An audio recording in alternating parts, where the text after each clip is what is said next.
দেখুন তো, বাঙালির ঐতিহ্যবাহী মোচা চিংড়ি এভাবে কখনো বানিয়েছেন? পারফেক্ট বানাতে পারলে দেখবেন এর কাছে বাকি সব টেস্ট ফিকে লাগবে।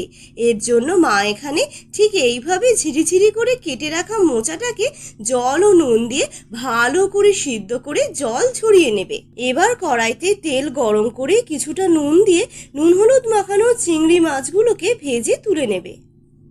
কড়াইতে আবার তেল দিয়ে শুকনো লঙ্কা, চেরা তেজপাতা ও গোটা জিরে ফোড়ন দিয়ে আদা কাঁচা লঙ্কা বাটা, একটু জল, জিরের গুঁড়ো, পরিমাণ মতো নুন, হলুদ গুঁড়ো, কাশ্মীরি লঙ্কার গুঁড়ো দিয়ে একটু কষিয়ে এলে এর মধ্যে ফ্রেশ ক্রিমটা দিয়ে ভালো করে কষিয়ে নেবে।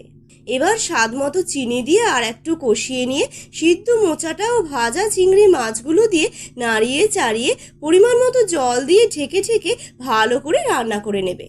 এখন কিছুটা কর্নফ্লাওয়ার দিয়ে জলটা পুরো টানিয়ে নিয়ে রোস্ট করে রাখা বাদামগুলো 70% গুঁড়ো করে মোচাতে দিয়ে আর একটু রান্না করে শেষে ঘি গরম মশলার গুঁড়ো মিশিয়ে নামিয়ে দিলেই রেডি এই দুর্দান্ত স্বাদের মোচা চিংড়ি রেসিপি।